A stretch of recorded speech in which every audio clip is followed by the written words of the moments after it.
Aqui é habeas corpus em favor de Priscila. E eu vou me furtar de ler a fundamentação da impetração, acreditando a defesa, a sua sustentação oral.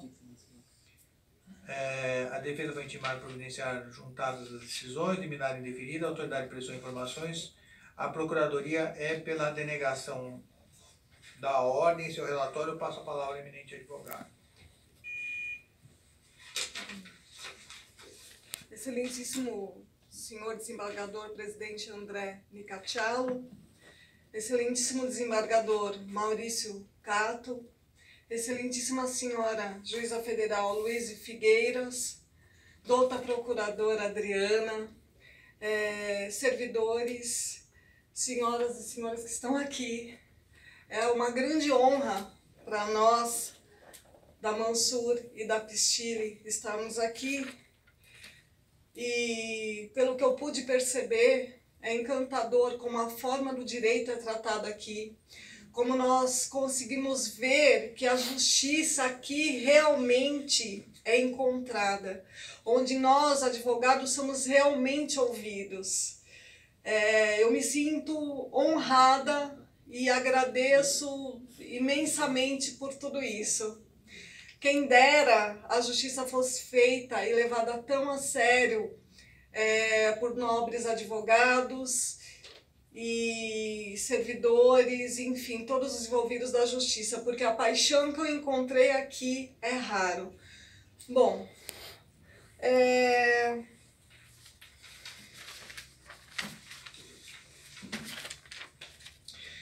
eu venho por meio dessa digna corte, consegui justiça para Priscila Faveiro, e não só ela, mas principalmente pelo filho dela de 3 anos, Arthur. Ocorre que em agosto de 2018, nos autos do inquérito policial 329 de 2018, que está na Justiça Federal de Sorocaba, começaram a ser investigados alguns estelionatos cometidos por Jailson Santos e Larissa Maiara. Durante a investigação, mais 2 nomes, mas muito depois do começo das investigações, foram incluídos no inquérito policial Jânio Alfredo e Priscila Faveiro. O nome da paciente Priscila fora mencionado por 2 motivos. Primeiro, na tentativa dos acusados Jailson e Larissa conseguirem uma delação premiada ou até mesmo afastar a culpa de si mesmo. E, infelizmente, mas principalmente, a Priscila ela se encontra nessa situação porque ela era companheira de Jânio. E quantas mulheres são enganadas por seus companheiros?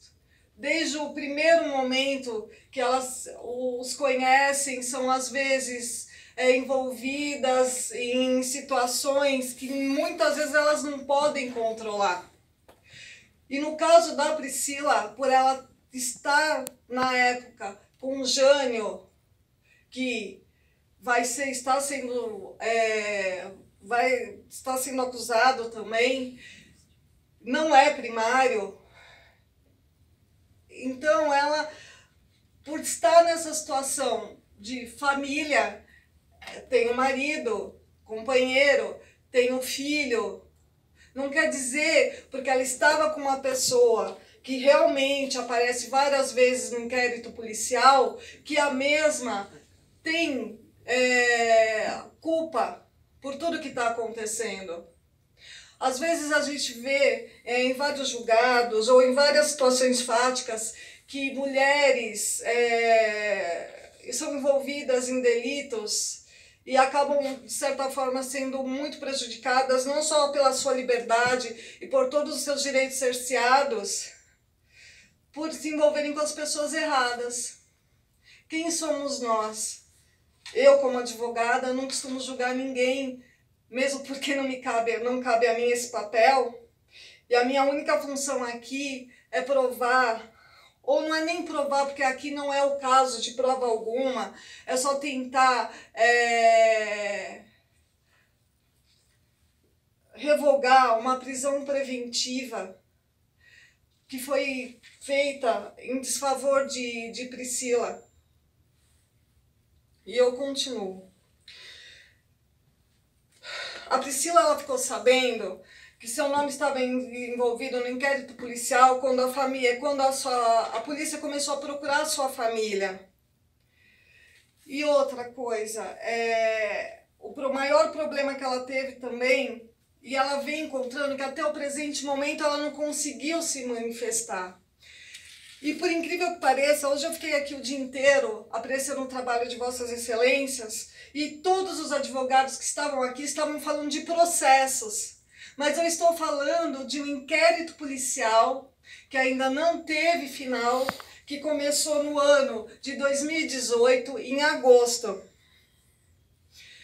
Quando questionado em outras possibilidades de uma defesa, de por que a demora desse inquérito policial, a justificativa é simples.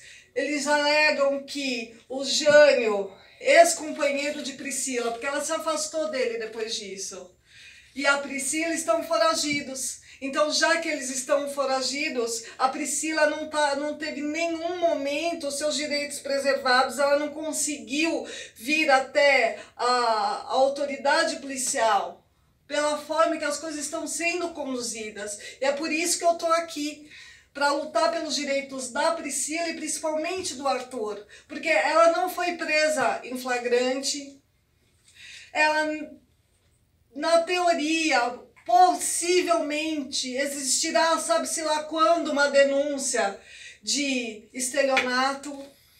Ela é primária. O grande problema dela foi se envolver com uma pessoa que talvez tivesse alguns problemas de caráter. Mas, como foi colocado agora anteriormente na defesa, o que nós pleiteamos aqui?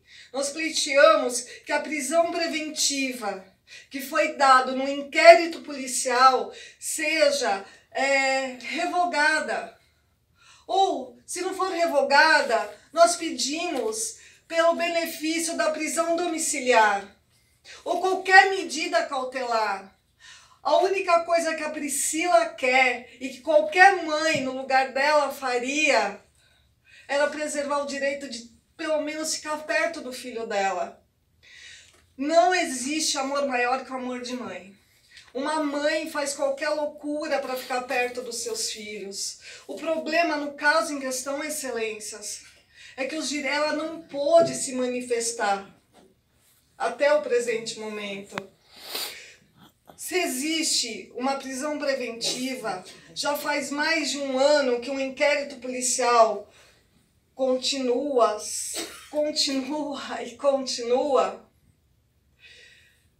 Até o presente momento não existe mais nenhum inquérito policial provando que a Priscila, que teoricamente está foragida, continuou com a ação delitiva.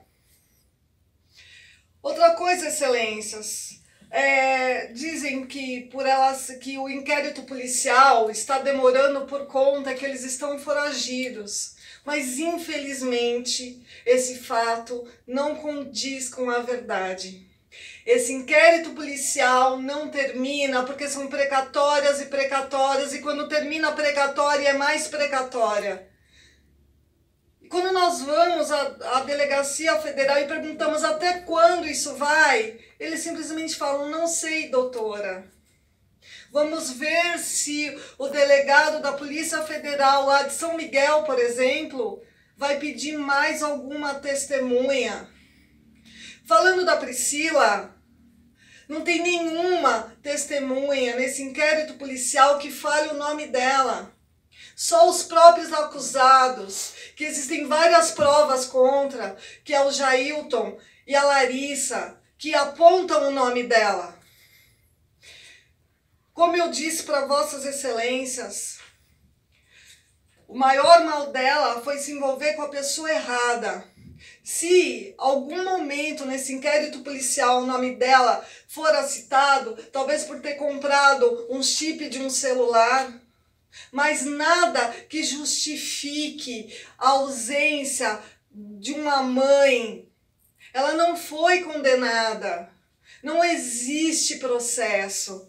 Nós clamamos pelo direito dela de responder o processo em prisão domiciliar, em cautelares, qualquer medida que seja possível dela ficar perto do filho dela.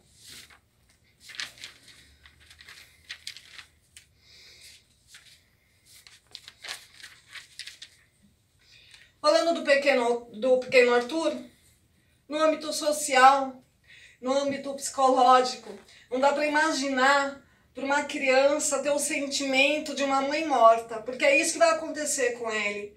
Ele tem 3 anos agora. Quando esse inquérito começou, ele tinha 2. Se os direitos tivessem sido preservados, se esse inquérito já tivesse terminado, se houvesse uma denúncia, talvez eu não estivesse nem aqui esse horário da noite clamando pelo beneplácito de vossas excelências.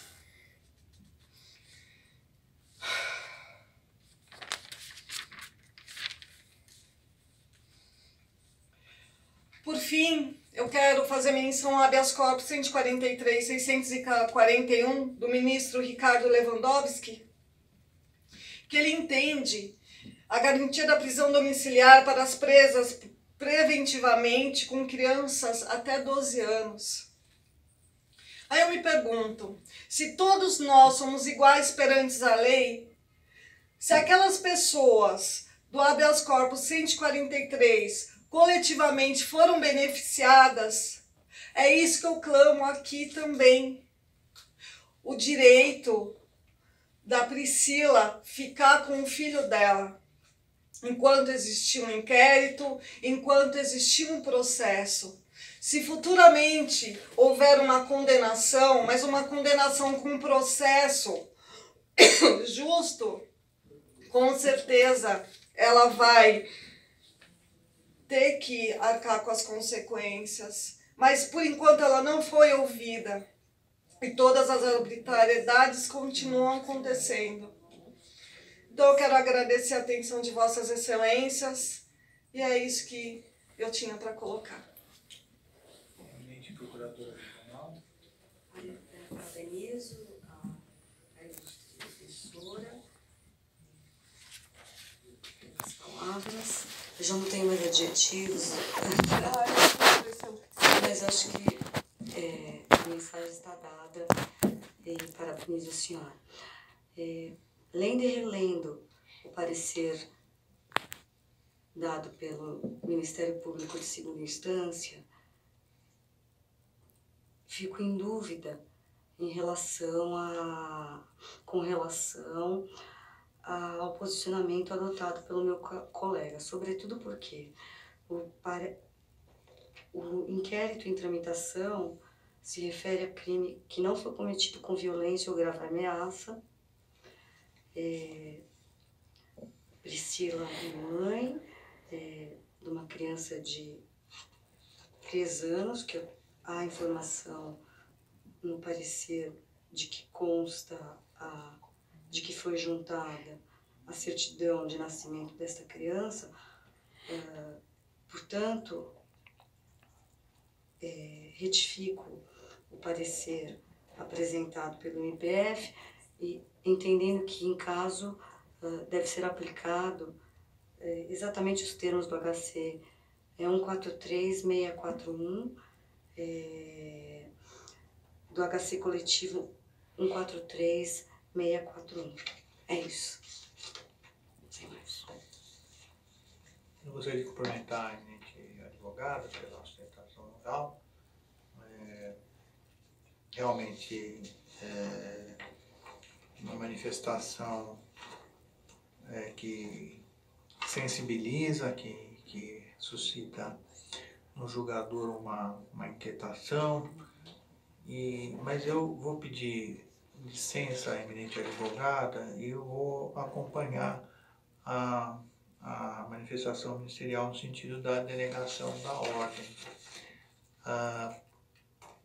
A realidade é que nós compreendemos, ou de alguma forma podemos compreender, que existe, por certas circunstâncias, uma situação de vulnerabilidade da mulher que eventualmente se vincula a um elemento que não tem uma personalidade muito bem constituída.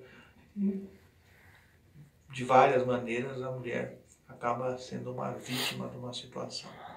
Essa é uma realidade. Por outro lado, há também, e nós não podemos negar, que existem situações em que, de alguma maneira, a mulher acaba também envolvida na situação, convivendo naquela situação, e agora mesmo na sessão houve um outro caso em que a própria residência era o local do cometimento de delitos e assim por diante. Então, cada caso tem as suas peculiaridades, não é? Não é possível no habeas corpus nós aprofundarmos uma cognição que pudesse aqui, mesmo porque se trata ainda de inquérito, desvendar a extensão desse envolvimento. Então, a decisão de primeiro grau está adequadamente fundamentada. Ela, pelo que consta, ela não está presa, ela está foragida. Existe a tramitação do inquérito. Na hipótese de cumprimento real desse mandado de prisão, surge ali o início de um prazo para a conclusão das investigações e da instrução criminal sob pena de excesso de prazo. O problema se formula de uma outra maneira. O crime aqui ele relativo à gravidade, né, que existe o problema talvez seja maior a maneira pela qual o crime se desenvolveu ou teria se realizado. Então são fatores que acabam interferindo no critério de tomarmos a decisão. Prestigiando aqui a decisão de primeiro grau, remanesce a questão do menor. Com relação à guarda do menor, não há maiores informações, talvez até porque a paciente está foragida. Eu não tenho como conceder uma liberdade provisória ou uma medida substitutiva de uma pessoa foragida. É complicado, não sei se entende o problema. E eu só poderia conceder uma medida substitutiva se eu tivesse os elementos aqui no processo claros, e não só que ela é genitora, mas que ela cuida do menor. Tudo isso, por favor. Excelência, aprecia pelo nervosismo, né? Infelizmente eu não tenho os meus júris do outro advogado, mas a Priscila sim.